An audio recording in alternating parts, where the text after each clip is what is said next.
Hey guys, and welcome to this Lumber Capital Log Yard live stream. Woo!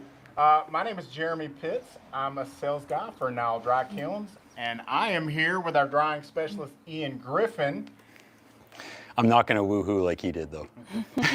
Wow. Woohoo! I don't have that kind of temperament. I'm sorry. Oh, okay. So, yeah, we traveled all the way here from Maine to meet with the Lumber Capital people, and we're here to have as much fun and talk about as much lumber as we can. So, I guess, do you guys have any initial questions, or should we just start rambling? Well, I have a couple questions, All of right. course. Welcome to Pennsylvania and to the most humid state. I beg to differ. It's pretty hot and humid here right now. The kiln's 16 feet long. We're going to be doing 10-foot lumber. Mhm. We talked about that. I'm interested in optimizing the use of the kiln. Can we do lumber and firewood at the same time? Absolutely. There's going to be some complications, and this is going to happen anytime you put different of anything in the kiln, whether it's different species or different thicknesses or lumber versus firewood. There's always going to be complications, but it is always doable. So for something like firewood, what you'd probably have to do is ideally you'd dry it down a little bit as well, and then you'd have to dry at the safe speed for the lumber, because if you dry at the safe speed for the firewood, the lumber is going to be firewood. So that's kind of the way it works, is whenever you're mixing anything in the kiln, different species, different thicknesses, firewood and lumber, you always have to dry at the safe speed of the slowest drying product. Okay. And firewood, you can really just put the hammer on it until it's dry, so you don't really have to worry about going too fast with that. Okay. Yep.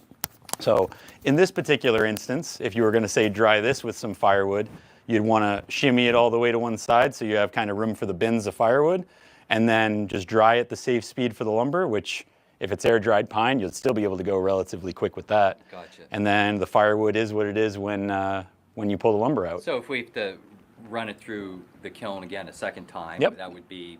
It would be totally doable. The thing you're gonna want to have to watch out for is if you do it the opposite way, is if you're putting air-dried lumber in with firewood or some other product that's more green.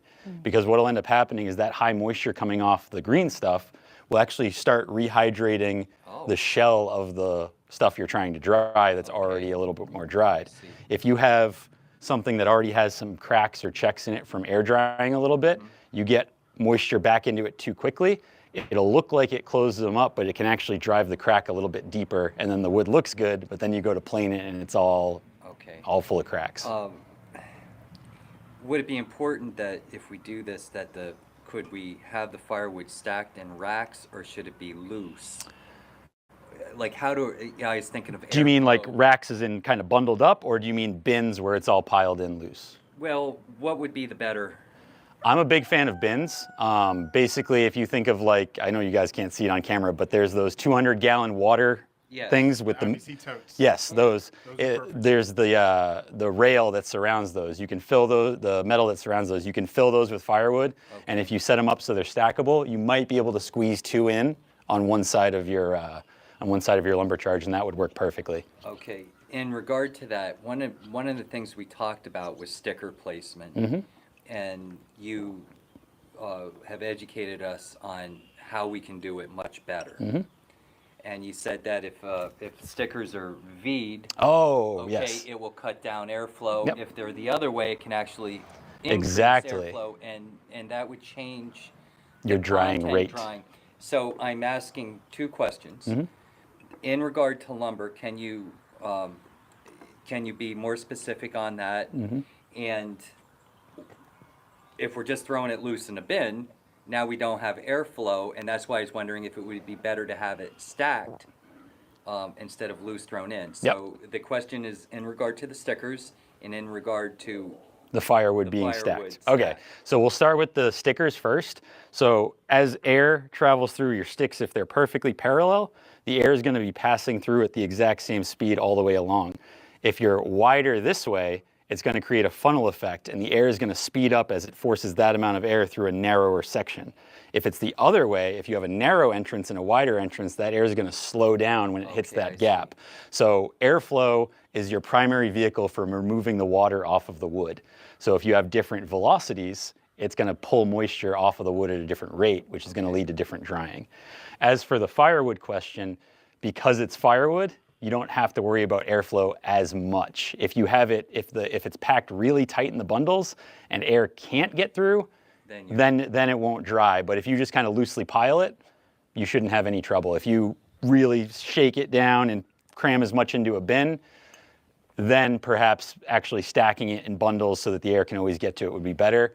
But I'm a big fan of the less work is more done kind of thing. Yeah. So if you just stack it loosely so that the air can still kind of worm its way around the individual pieces, you shouldn't have any issue. Okay. Yep. So Ken, one thing to note with firewood, when you say you want to dry firewood in this machine, it's perfectly capable of doing so. It will hit the temperature required, but are you looking to have that firewood certified so that it could ship across state lines? I am not looking to have it certified. What I'm looking to do is to have a new firewood customer that is mainly an ambiance or a holiday customer, or somebody that has a fire pit in their backyard.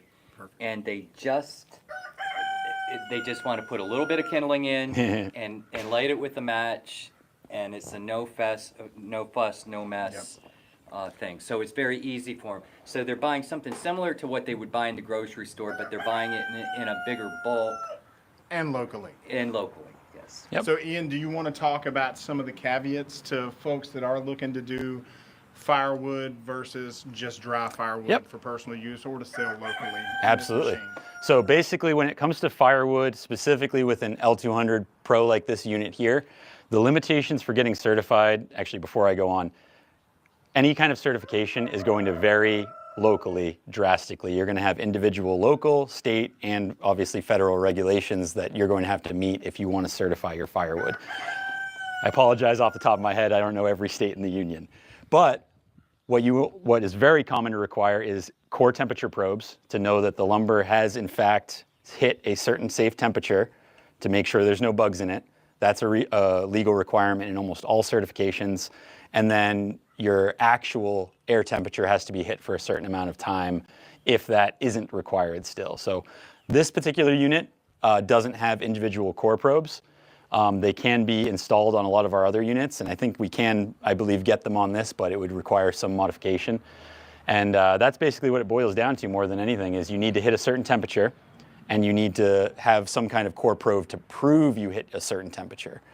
Now, if you are just using the firewood and not certifying it, you don't have to worry about any of that. This unit will dry firewood all day long, better than if you left it outside. Okay. Forever. And if you do want to dry firewood for certification, we do have multiple units that are built solely for firewood. So they have all the probes, they have the controls that are certifiable in all the states. But for this actual unit, it's not certifiable unless you do some modification on your own. Mm-hmm. But for my customer's sake, It's going to be fine. it's going to be 100%. fine. So we can do this, we can get it down to 8-12%, something like that, relatively easily. You can get it as dry as you want to get it. Okay. Yep. And they would have a perfect product for their fireplace. Absolutely. Okay. So the one thing, just because we're talking about lumber being really, really dry in a kiln versus air dried, I kind of like to talk and ramble about this a little bit. There's a scientific term for lumber called hygroscopic, which basically means it'll gain and lose moisture based on the environment around it. So when you put it in the kiln, you create a hot and dry environment so it dries right down. But if you take that same firewood and you stick it back outside and it sits outside in a really humid environment, it will regain moisture to the ambient environment. Okay. It's the same way if anyone has any houses that, you have doors that are easy to open and close in the wintertime, or easier to open and close in the summertime when things shrink and swell. It's the same principle. Wood is always that kind of gaining and losing moisture type of product. Okay, even once it's been KD'd, absolutely, it still can draw in and receive. So that's why it's so critical if you're doing tongue and groove or any kind of product like that, that you let it acclimate in the building for a certain amount of time before it... installed thousands of feet of hardwood floor, and you always put it in the house first and acclimate it. Yep. I've seen cases where you pull it out of a valley area in the mountains because they decided they didn't want it. You bring it up high in the mountains and you start to measure it and install it, and none of your boards are the same width. Yep. And so it's a process, so you've got to acclimate it. I was at a kiln class, and this guy told a story where they just ripped out the floor and put in new same day. And a couple days later, as the floor started moving, it actually pushed the house off its foundation. So it had that much strength. You can see it do that. hit the walls and stand up in the middle, you know, and Yeah. that kind of stuff. So. No, I've seen them buckle. If it gets really, really humid and they swell enough, the whole floor can buckle up. And you know, if you follow manufacturer's instructions with any product, you're kind of covering your own base as well. They have those for a reason. It's to kind of legally protect everyone involved. Okay. You know, it's like you follow this, you're going to get the best possible version of our product. That way you don't risk damaging it in some way and then being unfortunately out a lot of money if you didn't follow those installation parameters. So correct me if I'm wrong, you were talking about the lumber taking the moisture back in, but is it also true that once lumber is kiln dried, you've essentially collapsed the lumens to a point when the moisture has come out so that they are more resilient wood? Yes. More resilient. So kiln dried lumber is just straight up tougher and stronger and less bendable than green lumber. And anyone that's you know, kind of worked with it could probably attest to that pretty easily. If anyone's done the drop test with a wooden stick, seen how much it bounces, that all is a indicator of the properties of wood as it gets drier or more wet. And the shrinkage is a big part of that as well. If you dive into the cellular structure of woods, and I'm definitely not a wood scientist, but the cells in wood are basically like a bundle of straws. Okay. It's a reason that they dry in the ends so much faster because it's an easy highway for the water to come out. When you think of the tree, it pulls water up those straws. Yeah. So if you have stuff that you are worried about getting checks or cracks in, or things like oak that are really sensitive to fast drying, that's why end coating your boards makes such a difference, because it'll dry like 10, 15 times faster right at the ends than it will in the center of the board, just because of the cellular structure. So once you get down to about 25 to 30%, around 28, depends board to board, that's when wood really starts shrinking aggressively.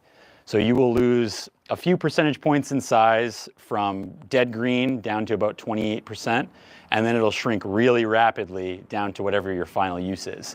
And that's one of the reasons that not acclimating your product and having that shrink and swelling is so big of an issue, because those lower moisture contents are where wood shrinks and swells the most. Okay, are the larger mills, let's say a production mill, do they have air drying sheds? They have a whole process of a first in, first out. Yep. And they're looking to get to a certain moisture content before they even go into the kiln. In a lot of cases, yes. Okay, and then that, I assume, would make the kiln drying process more efficient for loss of waste and for actual kiln time. You're spot on. So it varies a lot, because every mill, every manufacturer is going to have their own process that they're going to work out that works for them. I came from a mill that was a little unusual. I didn't realize at the time, because at the time it was my only frame of reference. We designed everything to go into the kiln dead green. So as soon as it came off the saw, we got it into the kiln as quickly as possible. And if we started building up a large inventory in our Airyard, that was not an ideal thing. In a perfect world, we would have had just enough lumber to stick into the next kiln when it opened. Unfortunately, that's not practical. And your sawmill is going to outpace your kilns in a lot of cases. So you would always build up an inventory, but then that first in and first out becomes even more important. As you get to larger and larger facilities, you start getting into things like pre-dryers, where they'll have a massive warehouse that has, airflow or maybe even a small amount of heat, and you can basically simulate air drying in a much more controlled environment and get that lumber down to around the 25-30% you want it before it hits the kiln. Okay. So red oak, at least up in Maine, we would typically dry anywhere, depending on the season, 28 to about 34 days, depending on how the season. Okay. Dead green, like the log came in off the truck, we cut it, put it in the kiln, and it would be around there. Okay, I might have missed this. So you're approximately 30 days air drying? No, in the kiln. In the kiln. For red oak at Okay. that particular facility, Okay, from from dead dead green. green. A lot of facilities that do red oak that have pre-dryers or air drying, they'll get it down to that 20 to 30%, and it'll be in the kiln for like 20 days. Okay, I So see. there's a big variation there. It depends entirely on your process. The environment you live in makes a difference. Okay. Some places like, say, Arizona probably wouldn't be real good at air drying red oak. You'd splinter it all real quick. Now I'm just thinking off the top of my head. I don't have any idea what the expense of running the kiln is yet, because I haven't. We've only done one charge. We had it in 3 days, so I don't have, a quarter or so of a year where I can look at my numbers. If when I'm looking at that, is it going to save a significant amount of money to go to a certain percentage air dried before we go into the kiln? Like, can we optimize our expenses or minimize our expenses by air drying? Yes, and the thicker the lumber, usually the bigger the difference, because thick lumber, like slabs, especially again with slower drying hardwoods, they're going to take so much time in the kiln if you tried to dry them from green, that it's probably just not financially feasible. You can, it's totally doable, but say if you had a 3-inch white oak slab, if you cut that green and put it in the kiln, it may take 5-6 months potentially if you're going really, really slow and gentle with it. Whereas if you air dry it down to 20%, you can pop it in the kiln and probably have it out in 3 to 4 weeks. Okay. So that's all part of the process. That's all stuff that each individual location is going to figure out what works best for them. Okay. We had a little bit of time last night to talk and get acquainted, which was absolutely wonderful. The brisket was fantastic. The brisket was fantastic. Grandpa did a brisket I last may have night. thought about it this morning when I woke up. For breakfast, Wish yeah. there was some of that brisket. And you guys had an opportunity to be with us up at the mill earlier this morning. And you've seen that we're able to get away with what I'm going to call a multitude of sins with how we sticker our green lumber at the mill and sell it green. So you've been very kind in explaining to us that we need to establish a new system of stickering. Yep. Would you go over again with? Could you just go over that system one more time? Yep. How many feet we should be spacing stickers? What we should do to even prepare the stickers before they go in, and that type of thing. And maybe you could use, like, I guess I got a nice little prop right here. yeah, I guess we did pretty good for not knowing much. okay. But this is very similar to how we would have just simply done it Yep. at the mill and sold it green. Okay, so yeah, I'll definitely talk about that for a minute. So there's, and I've said this to you probably 3 or 4 times today already. I don't think I've said it on live stream yet, but there's always going to be a big difference between optimal and acceptable. Yeah. I think driving that home with people is critical, because you can get a perfectly fine product out of a lot of not optimal situations if you know what you're doing, or you just get lucky sometimes. So in a perfect world, if you were going to sticker a pack of lumber like this one, we'll just use this one as a prop because it's right here, you would want all the sticks to be perfectly evenly on top of each other, because it makes that nice strong chimney. Anytime you have that gap where things are crooked, it's an opportunity for the board to move around there. The more evenly supported it is, the better. In the same way that you'd ideally want all the sticks as close to the end as possible for the same reason. As you get to unsupported lumber, it's more opportunity for it to cup, it's more opportunity for it to warp and kind of move around. And then if you're dealing with especially 4/4 or thinner lumber, stuff that dries fast like this pine, you'd want as much support as possible. I like to say around 1 foot to 1.5 foot per stick. We'll get to that in a second. And then as you get to thicker lumber, it'll support itself better and you can get away with less support. So if these were 4-inch slabs, 3 to 4 sticks would probably be plenty. Okay. But on this 4/4, it would be nice to see a stick every 1 foot to 1.5 foot.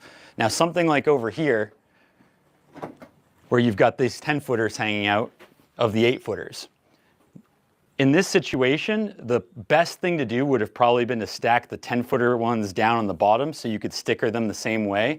And then if you wanted to put a little bit more weight on them to try and keep them even, you could do that down there. Whereas now, because the sticks are here and this is hung out over nothing, if you wanted to try to put weight on this to help keep it flat, it would just force it down. I see. So if you were to come over here and look at these individual boards, you'll see a lot of them are cupping and moving a little bit.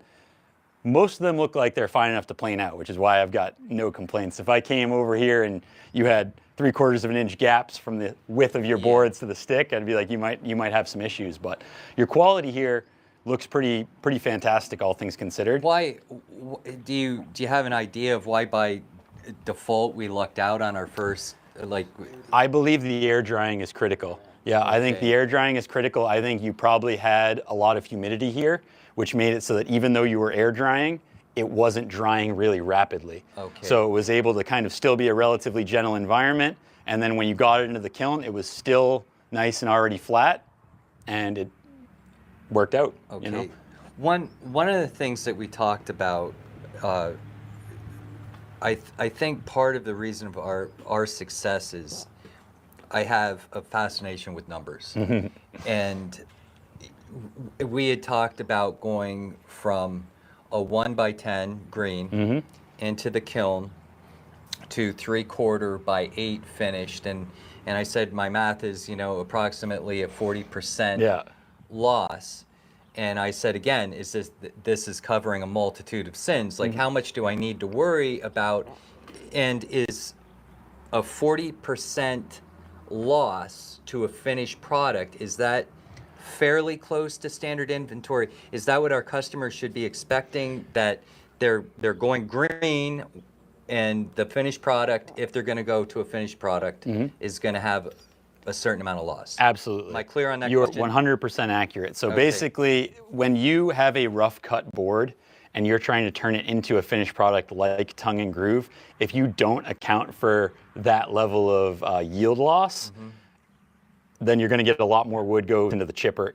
overall. Okay. So basically, as lumber dries, you get those cups, you get those twists, you get defects, and you have to account for all of that to try to make the clearest or cleanest final product you can.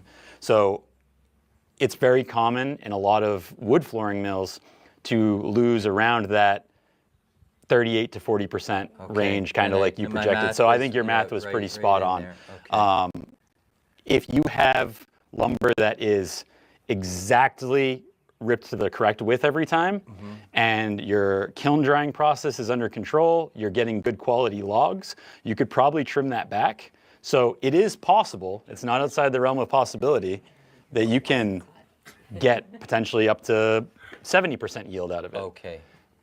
But it's no guarantee. I think planning for about 40% loss from all the cutting, the ripping, removing defects is a pretty safe number. I think you'll have good luck if you do that. Okay, I think that some of the people that view our channel are very personal and intimately acquainted with the wood that they're working with. So somebody that's doing X number of thousands of feet of dried lumber a day, in and out, moving through your bigger systems, I think a lot of the people watching our show are a little more personally acquainted with the lumber. Yeah. So they're going to do a finer job. Is it worth the extra effort to try and get optimal yield? Because we feel acquainted with our lumber. We've talked about this, and I don't know if I understand exactly you what you mean. understand what I'm saying. Okay, so basically, maybe you want to rephrase my question so the viewers understand. What I'll kind of start answering it, and hopefully that'll speak for itself. We'll see here.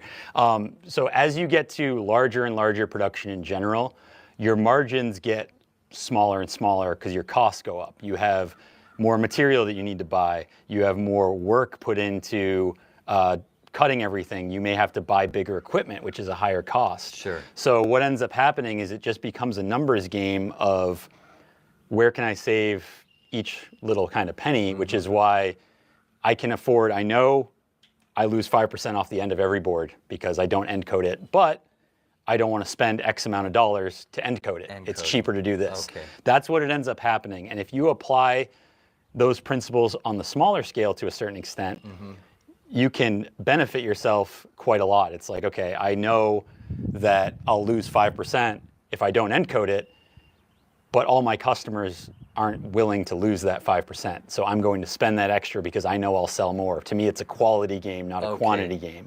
So it varies person to person. Well, sorry, facility to facility, I should say. But I think if you're doing smaller scale, if you're in the few thousand board feet of kiln charge range, if your overall yearly production is maybe a few 100,000 compared to 15, 20, 100 million board feet, then that's when that individual paying attention to each board, the value goes up a lot more. Differentiate you. Exactly. So that would be the reason they don't go to Lowe's. Yep.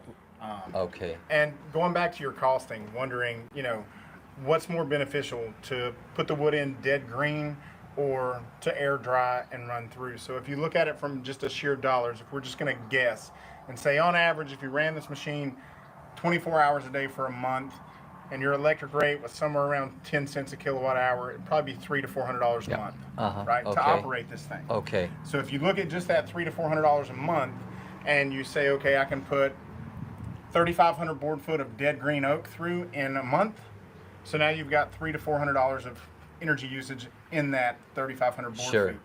Or I can air dry, potentially dry in 10 days, and now you can get 3 loads out or 2 loads, whatever it may be. So that's how you figure out what your cost is in your. Just to reiterate, even for my sake at this point, you definitely recommend air drying, doing first in, first out. And in knowing your system all the way through to optimize. And when it comes to air drying in particular, there are a lot of variables about air drying that people kind of gloss over. They're just like, oh, we stick it in the yard and then we put it in the kiln when it's a certain moisture content. Well, right here. Yeah. However, there's caveats. if you take the time and you kind of know what the wood needs based on where it is in its drying cycle, you can really optimize and not lose nearly as much quality from air drying. Okay. So one of the things I like to tell people is if you know where the prevailing winds come in your yard, then how you stack your lumber matters. If you stack something perpendicular to the wind so the wind hits it directly, it's going to get more airflow over the whole package. Okay, well, wait, let's stop there then. I wanted to air dry over here, but our prevailing wind, this would be west. Yep. So our wind's coming face on to us right here. So the pack should actually be for something like pine. Perpendicular. Yep. Because on something like pine or maples or anything or poplar, anything that gives up water really quickly, you want as much airflow as possible unless you want blue stain or something like that to appear. Blue stain is a byproduct of lack of airflow and a fungus in the wood to a certain extent. But if you want to make as white of a lumber as possible, then you want more airflow of it. So perpendicular is better. However, if you're there's a lot going on here. If you're it's live. if you have something like oak that you want to restrict airflow over so that it doesn't crack and check as bad, then if you had burlap or something else to cover the ends, you could put it endways parallel to the airflow and you wouldn't get as much airflow through it, which would help slow down the drying. So knowing your species, the safe drying rates for them, prevailing winds, the environment, the weather, all that can help maximize what you can get out of your air yard. So I think with a lot of the airflow you guys have here, you could probably get away with stacking them kind of right over there. It wouldn't be perfectly perpendicular, but it'd probably be close enough that you wouldn't have any issues. Okay. And if you did, you'd know how to fix them. I wouldn't. One of my last questions is, I guess it's sort of unique in that the products that we want to be running through here. It's primarily going to be pine for tongue and groove, but then the other product will be a thicker stock white oak. So you had said that we're almost at two different ends. Those are very far extremes. Okay. Yeah. Could you just touch on some of the different parameters Okay. of what we might be, well, what we will be experiencing as we go from one product to another, especially since they're so far Okay. apart. So basically with the pine, it's going to be a game of how quickly can I dry it and maintain this quality. Okay. With the oak, it's going to be a game of I got to go as slow as possible to not damage this product. Okay. Not necessarily as slow as possible, but I definitely have to control my drying rate a little bit more closely than I do with pine. With pine, the problems are going to be stain if you're not getting enough airflow, and then a variation in moisture content towards the end. A lot of commercial pine mills will be spraying and adding moisture about halfway through the cycle to maintain a level of relative humidity so that their final product has an equal moisture content. Okay, now we're not able to do that though. Not yet, but there are some ways you can work around. You could either add a spray system, Okay. and what I would normally tell people is you can pour water on the floor to add moisture. And we can't do that. Because you have a wooden floor, what I'd recommend is if you fill buckets full of water, you dip a towel in there, and you drape it over the edge and allow it to wick out. Okay. And that'll, A pan, a bigger pan. a so big you pan got will more also surface work. area. Yep. Okay. And it wouldn't be that hard to put a timer in here with a little pump and No, fog this thing. no, that's totally doable, and it would Do it in be, the greenhouse. yeah, it would be based entirely on what level of humidity you want to maintain. Okay. So every, we haven't talked too much about dry bulb and wet bulb or anything like that yet. And I'm lost on Okay, that. I'll finish the oak question and then we'll get into that Okay. because I think that's pretty important. I feel this is important. I've only heard it once. We did talk about it, but I don't want to goof up white oak. Yep. It's expensive. For sure. I pay a lot, my landowners for it, so, I want to make sure I'm doing it right. Yep. White oak's tough. So the safe drying rate, and this is one of the reasons it can be so critical. I'll kind of drive this point home real quick. If you have 4/4 Eastern white pine, so a 1-inch board, the safe drying rate of moisture lost per day is about 12%. Okay. On white oak, it's 2.5. Oh, my word. So it is, what's that, a fifth as fast, give or Yes. take, to do it safely. And you will get variation board to board because wood's organic, so it's not the same individual. Those are always averages. Now, as an individual piece of wood gets thicker, you have to dry it slower to dry it safely. Okay. So if you get to a 3-inch white oak slab, your safe drying rate per day could be under 0.5% potentially, which means that if you stick it outside in the summertime and that 90-degree sun hits it, you're skyrocketing above that instantly, which is Okay. why you can get surface checking and that I gray see. color happen really, really quickly on Okay. oaks. So the biggest thing is, the biggest difference is going to be typically for pines, for poplar, for maples, any kind of wood you want to keep white and can handle a fast drying rate, you want air and a lot of it. Okay. For something like oak, or to a lesser extent, really oak's kind of the biggest one, but some of the other medium hardwoods can be slower, like walnut and whatnot. You can dry walnut too fast.